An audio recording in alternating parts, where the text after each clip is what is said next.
Coming up today, Korea says the MERS outbreak is slowing, but fears linger as reports emerge that some previously healthy and relatively young patients have died of the virus.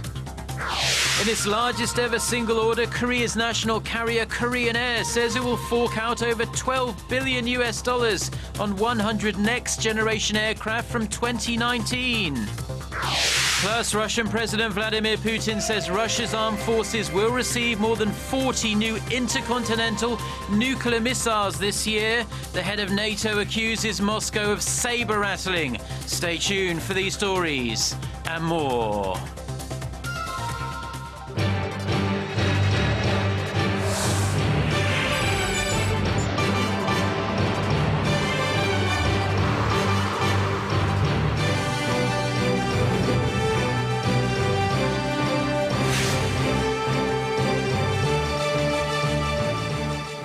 Hello to our viewers around the world. It's 6 a.m. on Wednesday, June 17th here in Seoul. Thanks for joining us. I'm Mark Broome. We start with the latest on the outbreak of Middle East Respiratory Syndrome, or MERS, that has had Korea on edge for nearly a month now. The government maintains the outbreak is slowing, but public fear is lingering as the number of cases and deaths continues to rise, affecting more regions nationwide as well. Health authorities continue to face challenges after reports Tuesday of the deaths of a patient in their 40s and other patients who did not have any pre-existing conditions. And this contradicts the theory that the virus is only seriously dangerous to those who are elderly or in poor health. Amid the growing concerns, the World Health Organization held its 9th emergency meeting with Korean health authorities through video conference on Tuesday. During the meeting, officials were updated on the latest situation and they discussed measures to better tackle the outbreak. The WHO will announce the result of that meeting later today. Now, as of now, 19 people in Korea have died in what is the largest outbreak of MERS outside of the Middle East, while 154 have been infected. Nearly 5,600 people are in quarantine after coming into contact with MERS patients. Now, there's no known cure or vaccine for the MERS virus, but health authorities in Korea are pursuing an experimental treatment that could potentially help them tackle the outbreak. Shin Se-min reports. Patients 35 and 119, both of whom are in their 30s, have both received injections of an anti-serum comprised of antibodies and donated blood from 2 people who beat the virus. The Health Ministry's MERS control tower made the announcement Tuesday and said the patients are being monitored closely. The method has been used before, but not widely, and it's the first application of the immunotherapy for MERS in Korea.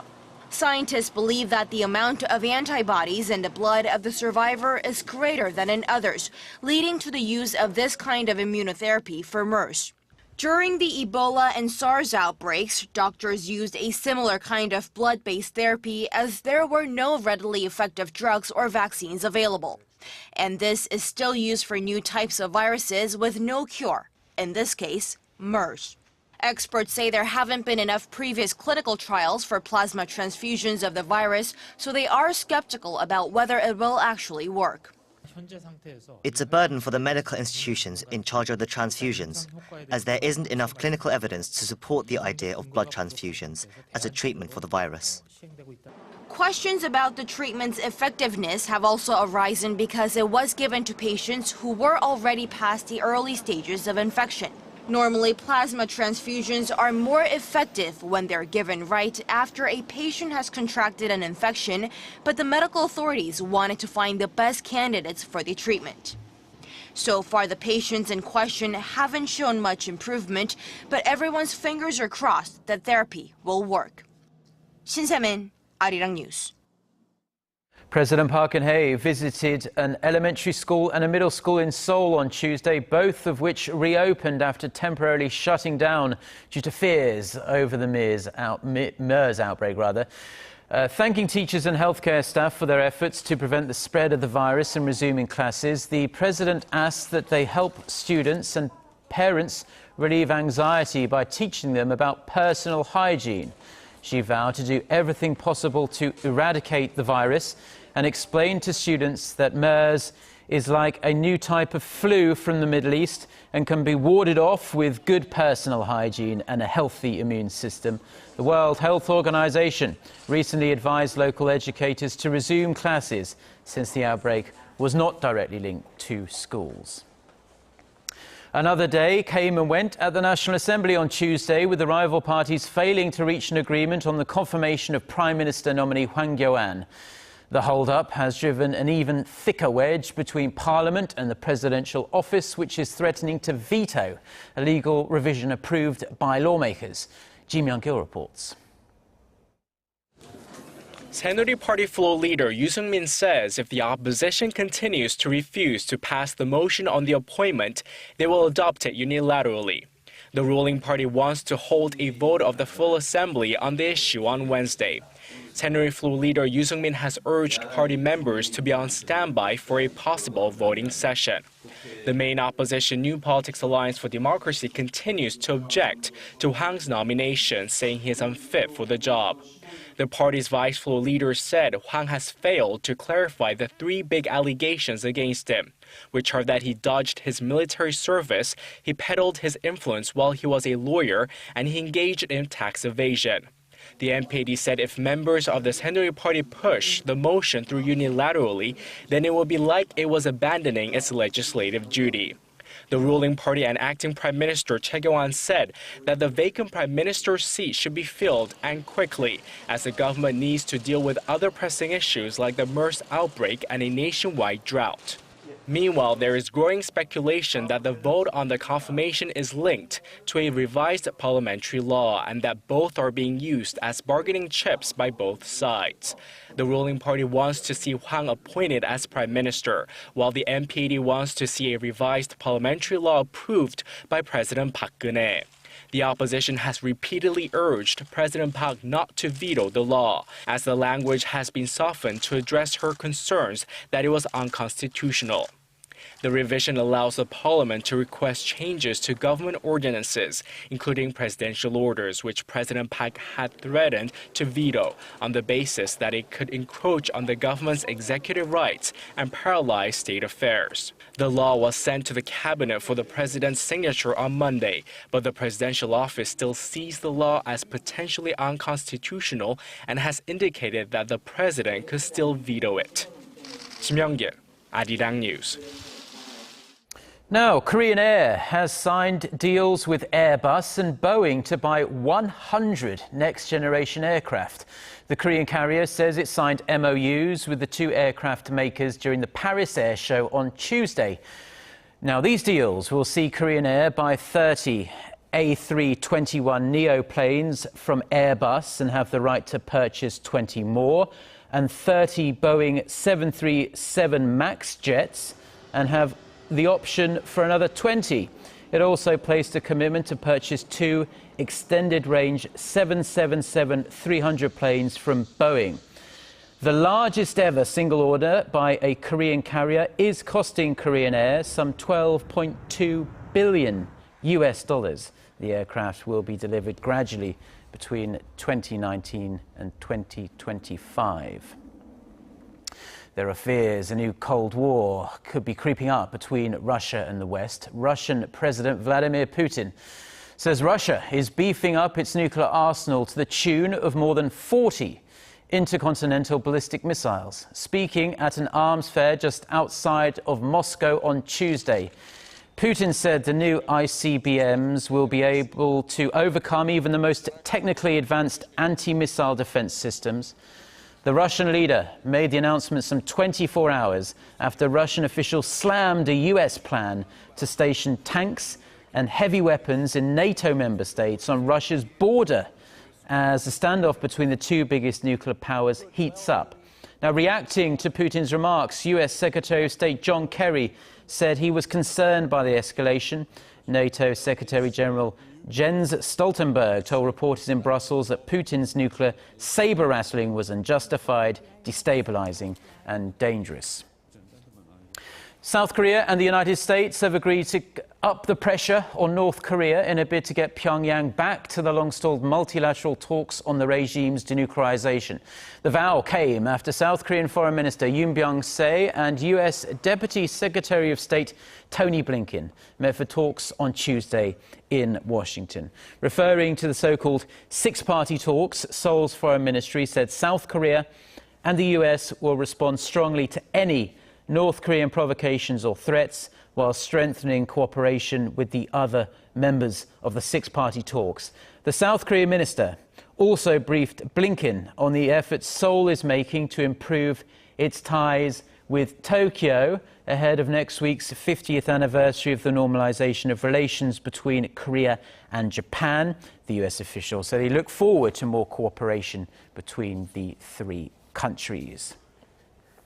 North Korea's weapons capabilities appear to have got even more menacing. South Korea's defense ministry revealed on Tuesday that the North has 13 different kinds of bacteria and viruses with short incubation periods in its biological arsenal.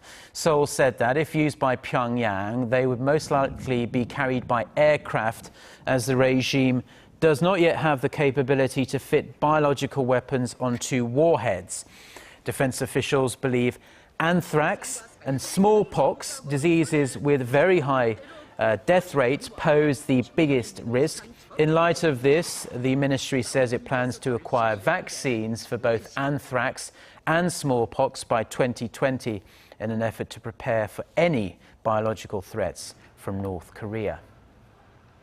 New information has filtered out about the North Korean soldier who defected across the heavily fortified inter-Korean border earlier this week. But aside from revealing the young man's dangerous journey, it also highlighted some of the glaring holes in the South Korean military's defense of the border. Won Ji-hyun reports. He was the lowest-ranking soldier in the North Korean military. The 19-year-old, who shocked everyone on Monday by walking across the inter-Korean border, told authorities that he wanted to escape the harsh reality of life in the north. After questioning the young soldier, South Korea's Joint Chiefs of Staff found out that the private had run away from its barracks earlier this month after suffering constant physical abuse there. He told the authorities that he had traveled on foot and by vehicle for 7 days to reach the eastern side of the border. Under the cover of darkness on Sunday night, he was able to sneak past the North Korean border control. And once he got close to the DMZ, he camped out near a South Korean guard post. Then finally, on Monday morning, he was found by a South Korean serviceman on patrol. The teen soldier immediately expressed his will to defect, bringing his 8-day ordeal to an end. The release of this information by the Joint Chiefs of Staff sparked widespread criticism regarding border security, as many questioned how the North Korean soldier was able to spend the night so close to a guard post without being spotted. In response, a military official explained that foggy conditions in the densely forested area had limited the view for border patrol. The teenage soldier remains under investigation by South Korea's intelligence agencies. Won Ji-hyun, Arirang News. Now, Korea is in the grip of one of the longest droughts to have ever affected the country. Reservoirs have receded and farmers are struggling to take care of their crops as rainfall has been half that of an average year. Kim Hyun-bin reports. Korea is stuck in a drought that some experts say could be the worst in over a century. While many researchers are still scratching their heads, some are leaning toward the theory that it's down to climate change caused by global warming. The Korea Meteorological Administration said Tuesday that accumulated rainfall in Seoul, Gyeonggi-do, and Gangwon-do provinces from the start of the year to mid-June was half that of an average year. Many experts say global warming is changing the length of the seasons, which has become a contributing factor to extreme weather phenomena, including droughts, typhoons, and heat waves. The nation's weather agency says it expects this year's rainy season to hit the central region in early July. Looking at the mid-range forecast, we are seeing less rainfall than normal, so the monsoon season will probably arrive later than usual. After analyzing the effects of climate change on the Korean peninsula, experts say that while the monsoon season might solve the drought for now, it's very likely Korea will suffer another extended dry period next year. They say the Korean government needs to establish long-term measures to counter droughts and the effects of climate change. In a related development, Korea's Ministry of Agriculture, Food and Rural Affairs said on Tuesday that it plans to set aside roughly $56 million to provide water and aid to the agricultural industry. The ministry says it will work with local governments through the end of the month to find ways to supply water to affected regions, as well as come up with a comprehensive long-term plan to tackle the issue by October. Kim Hyun-bin, Arirang News.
Well, that's all we have for now. I'm Mark Broome. Have a wonderful day, and thank you, as always, for tuning in.